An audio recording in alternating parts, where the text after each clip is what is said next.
Well, here we have it then, the new M5. It is BMW's most powerful road car, and it develops some quite staggering numbers. And so we've come to Cadwell Park to find out just how fast it is. Under the bonnet is a 4.4 litre V8 with 2 turbos. It produces 552 brake horsepower and 680 newton meters of torque.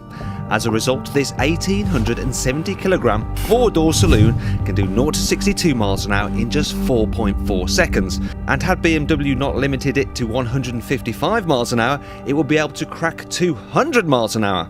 Not bad that for something that costs £73,000. But if you want the BMW which offers the most bang for your buck, it isn't the M5, it's this, the S1000RR. It may only have 4 cylinders, 1 litre and no turbos, but it still makes 193 bhp. And weighing just 178 kilos means it has a whole horse for every kilo. So the question is, which is faster on a track, the bike or the car? To find out, we've hired a faceless racer to risk his life on the bike and a librarian to drive the car. Only joking, it's our resident racing driver, Owen Mildenhall, in a brown sweater. Cadwell Park may well be the mecca of motorcycling, but as the track is slippery today, the bike is at a severe disadvantage. So we're going to give it a 10-second head start and then see if a librarian in an M5 can catch it. Ready, steady, go! Bike's away and it gets a good start away from the line despite the fact the track is wet and is running on summer tyres. However, we'll have to be very careful here leading it over into coppice because there's hardly any grip. Now for the car.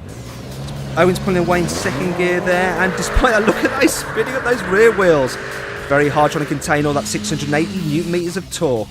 Now the bike's going to have to be very careful not to lose the front end here into Charlie's. Sitting quite upright there actually. Owen shall have no such trouble with his 4 wheels. Although, a little bit of oversteer there. Clearly got the driver's aids off. Now the bike is heading up the park straight. Now this is its opportunity to actually gain some distance between the car.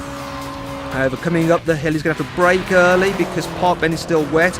Owen should be able to hit about 130 miles an hour in the M5 up there.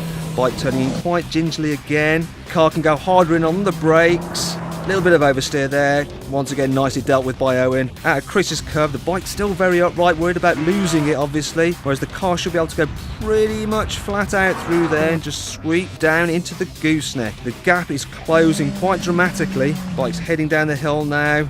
Closely followed by the car now. For the first time, Owen has got the bike in his sights as they're heading to Mansfield. Hopefully the bike doesn't lose it here, otherwise he's going to have an M5 on top of him. Actually, it's Owen, he goes a little bit sideways.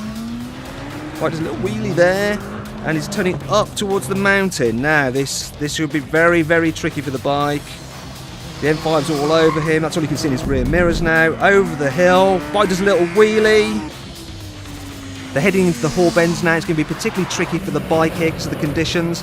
Owen able to brake much later, makes it quite a bit of distance.